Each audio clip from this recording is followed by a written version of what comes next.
사실 우리 이번 그 아이스 시리즈의 주제는 인간이고 인간을 이해하려고 하는 노력을 우리가 지금 기울이고 있는데 즉 인간을 가장 잘 이해하는 사람이 누굴까? 인간을 만드는 사람이죠. 바로 작가들이 인간을 만들어요. 작가들이. 생명을 불어넣죠, 생명을. 그 알쓸 신잡 시리즈를 하면서 그 새로운 것들을 많이 배웠지만 네. 그 중에서 가장 놀라운 발견 가운데 하나가 저는 이제 김영하 작가였어요. 작가님을 쭉 보면서 이 사람은 왜 이렇게 말을 잘하고 그렇지. 왜 이렇게 아는 게 많지? 맞아. 그래서 이분이 하루 종일 무슨 일을 할까 생각해 보면 인간을 관찰해야 돼. 그렇죠. 인간들을 계속 관찰하고 인간의 행동과 심리와 그들의 모든 것을 가장 많이 연구할 사람은 바로 작가라고요. 야. 그 사실을 내가 이분을 만나고서야 깨달아서 작가가 되게 대단해 보이더라고 그때부터는. 되게 기분 좋아하시는데요? 저 물리학자한테 인정받기 쉽지 않아요. 아, 그러네요. 지금 김영하 작가님 두 손을 이렇게 모으시고 이렇게 겸허하게 듣고 있습니다. 이렇게 들으시는데 결국 인간을 가장 잘 이해할 수 있는 사람들은 작가고 그래서 나는 괴물 작가를 이야기해 보자.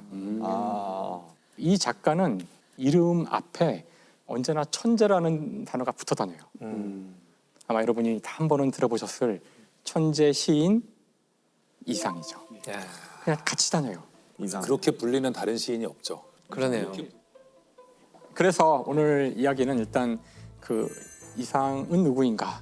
이상이라는 인간은 어떤 인간인가? 이상 시인은 1910년 생이에요. 일제 강점기로 들어간 바로 그 해에 태어난 분이죠. 그러니까 철저하게 일제 강점기를 사셨던 분이었고 이분의 시를 음미하고 이분의 시에서 와 이래서 천재구나. 왜 그런지 사실 잘 모르는 것 같아요. 어렸을 때 봤던 그게 너무 충격적이지 않았어요? 제1의 아이가 무섭다고. 그러니까 아이가 무섭다고 그러고. 그 시가 더 무서워. 그 시가 진짜 무서워. 그 시가 무서워. 괴물이잖아, 괴물. 네. 그렇죠. 그 뜻을 모르고 봐도 그냥 그 자체가 주는 되게 독특한 울림이 있어요. 이게 라임 같기도 하고 읽는 것 자체가 어떤 노래를 듣는 것 같은 느낌도 들고요. 가끔 잠자리에서 애한테 이제 시를 읽어주는데 애들이 이상 시 되게 좋아해요. 그 제1의 아이가 무섭다고 그러고 읽어주신 적 있어요? 그거 되게 읽어주면은 깔깔거리고 웃어요. 그게 이렇게 리듬감이 있잖아요, 사실은. 그렇죠. 그리고 이게 애들은 별 생각 없이 그냥 그 음요를 그냥 느끼면서 읽으니까 왜 1 나오던 2단 왜 계속 나와? 막 몇 번째까지 나와? 이러면서 막 깔깔거리고 웃고 야, 따라서 자기도 막 하고 아이들의 눈으로도 되게 재밌게 읽을 수 있는 시더라고요. 그건 몰랐네요. 저도. 이상으로 인물을 정하고 굉장히 행복했다는 소문이 있으신데. 맞아요. 왜인가요? 이제 뒷부분에 나오겠지만 네. 이상 시인이 얼마나 물리학을 사랑했고 우리 같은 부류구나. 이공계였어 이제 분이. 일본계 사람이죠. 이공계였다는 사실을 어렴풋이 알고 있었는데 이번에 이제 하나씩 그 제 두 눈으로 확인을 네. 직접 데이터를 확인하면서 아 정말 이 사람은 찐 이공계였구나. 그래서 표지부터 의미심장하네요. 그죠? 맞아요. 이거 딱 보면 딱 느낌이 오시지 않나요? 행렬이잖아요, 행렬. 그렇죠? 저는 행렬을 보면 양절하게 떠오르거든요. 벌써 행렬을 보면 이렇게 행렬하고 흥분하시는 분 처음 봅니다. 아니 시 표지에 저런 게 있는 시인이 없어요. 그러게요. 그렇죠. 어릴 때부터 본인은 계속 화가가 되고 싶었다고 하더라고요. 화가가 되고 싶어 했어서 여기서 이제 가장 중요했던 것은 이제 지금으로 치면 대학 진학이라고도 볼 수 있는데 네. 당시 경성 고등공업학교에 진학하게 돼요. 그 학교가 나중에 이제 서울 공대가 되는 학교인데 거기 이제 건축학과에 들어가게 돼요. 건축학과에. 거기서 아주 우수한 성적을 거뒀다고 해요. 그래서 수석 졸업을 하게 돼요. 수석 졸업을. 그러니까 수석 졸업을 하자 당시 총독부에서 특채를 해요. 총독부의 건축 관련 부서에서 네. 조선 사람으로서는 쉽지 않은 그런 그렇겠네요. 출세의 가도에 놓이게 된 거죠. 네. 실제 그때 몇 가지 글도 쓰면서 두각을 나타내기 시작해요. 최초의 장편 소설도 쓰고 그림을 그려서 그림이 입선도 돼요. 어이구. 그래서 여기까지만 들으면 참 좋은 시절일 수도 있었는데 바로 딱 이 순간에 최악의 비극이 찾아옵니다. 언제나 기침을 하고 상태가 안 좋아서 네. 병원을 가게 되는데 병원에서 폐결핵 진단을 받아요. 그게 1931년이라고 지금 추정이 되는데 당시에는 치료하기가 너무 어려운 병이었죠. 사실 그 우리가 알고 있는 대부분의 그 이상의 작품들은 바로 폐결핵 선고를 받은 이후에 쓰여진 것들이에요. 대부분 다. 그 여기저기에는 바로 이 폐결핵에 대한 이야기들이 다 숨어 있습니다. 네. 한 개인으로는 굉장히 힘들었던 시기였을 것 같아요. 조선통독부의 건축 부서에 스스로 사표를 내고 호련히 저 황해도로 요양을 갑니다. 요양을 하다가 또 여기서 경성으로 돌아와요. 돌아와서는 다방을 열게 되는데 참 그래요? 좀 특이하죠. 네. 제비다방. 제비다방이죠. 이름도 제비다방인데 다방이라는 것이 당시 굉장히 선진 문물이었고 굉장히 핫플레이스였다 그래요. 그때는 다방이 이렇게 막 되게 지식인들이 모이고 살롱 같은 개념이겠죠. 맞아요. 말씀하신 것처럼 그 살롱이라고 했잖아요. 당대의 지식인들, 당대의 작가들, 화가들 이런 사람들이 다 모이는 장소가 돼서 이상이 자신을 이제 알리는 기회를 얻게 돼요. 만난 사람들이 이상을 보고 이건 보통 사람이 아닌 것 같다는 이제 느낌을 네. 천재 같다는 거죠. 그래서 이상에게 기회를 줍니다. 신문에 글을 연재할 수 있는 기회를 줘요. 바로 그 신문에 연재를 한 그 시가 바로 우리 모두 고등학교 때 배운 오감도라는 시죠. 그런 시를 신문에다가 신문사에서 별로 안 좋아했을 것 같은데요. 많은 독자들이 막 분노를 항의를 엄청 그랬을 것 같아요. 그 항의를 하다 못해 이제 분노가 폭발하여 지면 낭비를 하다니 막 온갖 비난이 막 빗발쳐서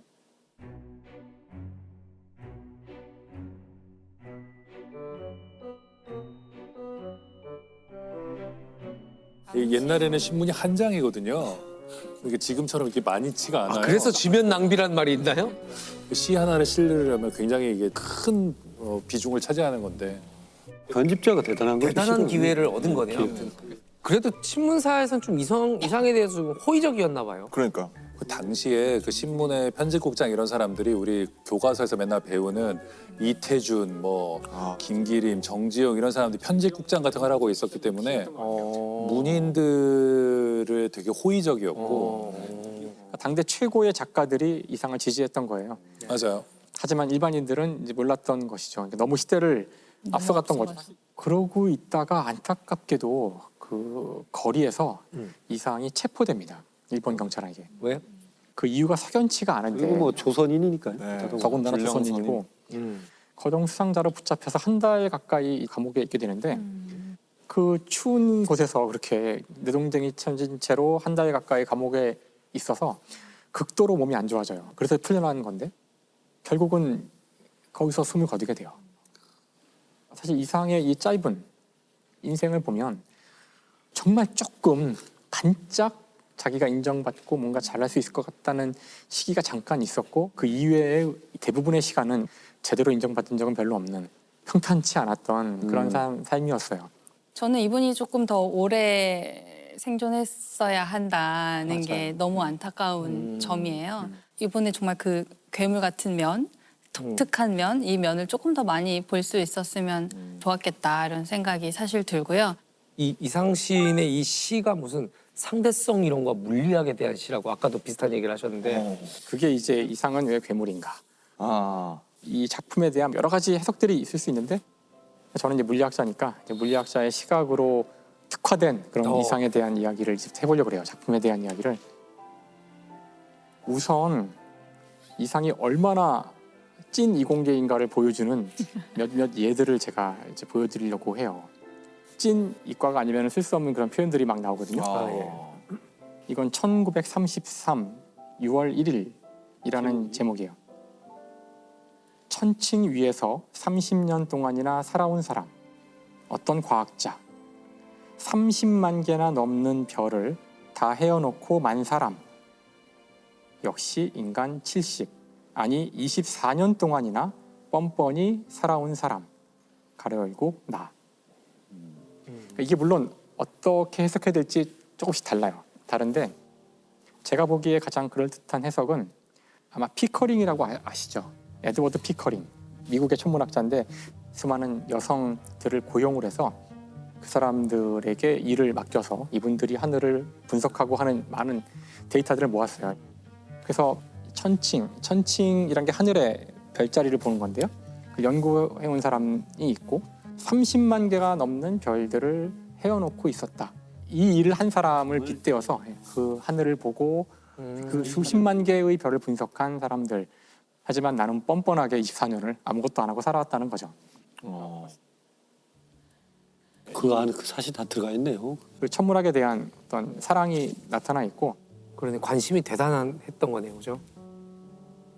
또 다른 시에는 이제 보통 기념이라는 시에는 제가 두세 구절을 읽어드릴 텐데 네. 역시 나는 뉴턴이 가르치는 물리학에는 퍽 무지하였다. 물리학에 낙제하는 뇌수에 피가 묻은 것처럼 자그마하다.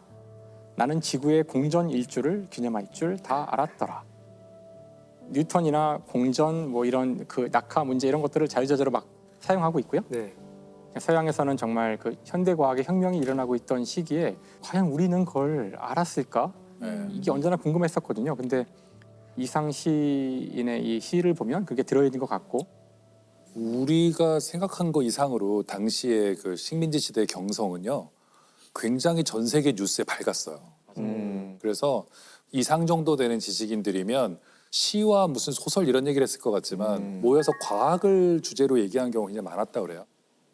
결정적으로는 사실 이 시를 보면 저는 정말 와 가슴이 정말 띵 하던데 보세요 한번 여기 보시면 이 시에 이런 걸 쓰는 사람이 있다니 이게 지금 시의 일부거든요. 아, 3차각 설계도 점을 찍어서 2차원 행렬 어레이를 만든 건데 저는 이걸 딱 보는 순간 이제 양자역학의 제일 중요한 행렬을 쓴 게 아닐까 저는 그렇게 해석했지만 저같이 생각하는 사람은 아무도 없더라고요. 아, 근데 왜 행렬이 제일 중요해요? 양자역학에서? 양자역학을 수학으로 쓰는 방법이 두 가지 방법이 있어요. 하나는 하이젠베르크가 만든 행렬 역학이고 다른 하나는 슈레딩거가 만든 파동 역학이에요. 정확히 이렇게 쓰거든요. 이런 식으로. 그래서 아마도 제 예상은 이상이 행렬에 대한 얘기를 어서 본 것 같다는 생각을 자꾸 하게 되는데 그럴 수 봤을 거야. 있겠네요. 이 밑에 나오는 이야기 보면 알 수 있어요. 양자역학의 본질을 깨달은 것 같은 느낌이 드는 문장들인데 원자는 원자이고 원자이고 원자이다. 생리작용은 변이하는 것인가? 이 세상 모든 것은 원자로 되어 있는데 이들은 그 자신은 변하지 않지만 재배치, 재배열을 할 뿐이라는 것이 우리가 파인만 이야기할 때 했던 세상 만물은 원자로 되어 있다의 핵심이에요. 우리가 보기엔 사람이 변화된 것 살고 같지만. 죽고 하는 것 같지만 원자는 원자이고 원자이고 원자이고 원자이다. 그러니까 사실은 원자들의 재배치일 뿐이다. 원자는 변하지 않는다. 그런 말을 하는 것이라고 저는 보인다고요. 네. 그리고 그 다음도 원자는 원자가 아니고 원자가 아니고 원자가 아니다. 방사능 붕괴인가? 방사. 그러니까 원자가 변할 수가 있는데 그때는 원자의 방사능 변화가 일어날 때 그래요. 와, 알고 하는 걸까? 글쎄요. 이건 약간 알았던 것 같은데요? 이거 알았을 수 있는 거 아닌가요? 이런 표현을 누가 그냥 쓸 수는 그렇죠. 없잖아요. 네. 그 이상이 당시 현대 물리학에 대한 내용을 알고 정말 제대로 이해한 과학이라고 저는 생각해요. 최근에 그것에 대한 재밌는 논문이 하나 나와서 이 논문을 쓴 사람이 지금 현재 물리학과에 있는데 그러니까 그 진짜 재밌나 봐요. 네, 재밌어요. 저 표정은 행복 100이에요. 행복 100. 네, 지금 네, 재밌어요. 깜짝 놀랐어요. 그래서 이 논문의 주장에 따르면 이상의 그 중요한 시 건축 무한 육면각체네요. 4차원 시공간을 다루고 있는 시다라는 주장이에요. 여기 이 첫 번째 줄에 보면은 사각형의 내부의 사각형의 내부의 사각형의 내부의 사각형의 내부의 사각형. 그 이제 여러분 봤잖아요. 이렇게 반복되는. 네. 얼핏 생각하면 사각형 내부의 사각형 그러면은 사각형이 있고 또 내부의 사각형, 내부의 사각형 뭐하러 이런 짓을 계속 하는 걸까? 러시아 인형 같은 거 아니에요? 맞아요. 러시아 인형을 사각형으로 만들고 있나? 그렇게 볼 수도 있지만 제가 이해를 돕기 위하여 종이와 미성이. 가위를 갖고 왔는데 와. 만드시게요. 오. 뭘 아, 하시는지 요렇게 겹치는구나. 직각으로. 어. 이렇게 하면은 이 사각형의 중심에 이 사각형의 중심이 놓이게 되죠. 네네. 그러니까 사각형 안의 사각형이 되는 거죠. 네. 여기에 한 개를 더 끼워 넣으면 이제 쉽진 않은데 일로 끼워 넣을 수 있겠죠? 머리에 상상이 되시죠? 네네. 네, 이렇게 끼우면은 이게 사각형 내부의 사각형 내부의 사각형이 되는 건데 여기까지는 되는데 이제 하나를 더하는 순간은 3차원에서 못해요. 하지만 여기는 지금 사각형이란 단어가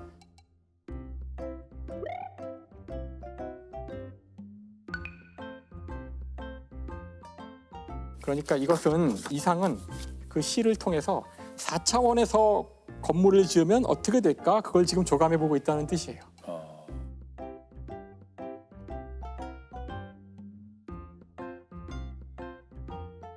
이상 같은 경우 이제 아마 아까 말씀하신 대로 당시 동경을 통해서 들어온 서양의 네. 최신 과학 이론을 들었을 거고 그 당시에 사실 상대성 이론은 대단히 인기 있는 그런 토픽이었기 때문에 아인슈타인이 일본에 방문해요. 네. 동경에 방문을 오. 1922년인가 오. 방문을 해서 엄청난 환대를 받죠. 일본 사람들이 와 세계에서 가장 똑똑한 그랬겠죠. 사람이 왔다더라 그래가지고 네.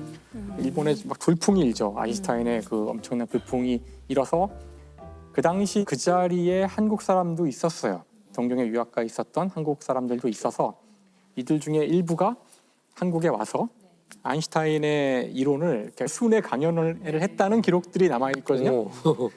몇월 며칠 몇 시 몇 분부터 몇 시까지 뭐 신촌에 어디서 아인슈타인의 특수 상대성 이론에 대한 강연을 할 예정이오니 야. 관심이 있으신 분들은 오시기 바랍니다. 그래서 그런 공고들이 있는 네. 걸 보면 그게 지식인 사회에서는 공유가 됐을 거고 그 이야기를 아마 이상이 들었겠죠. 그랬을 것 같아요.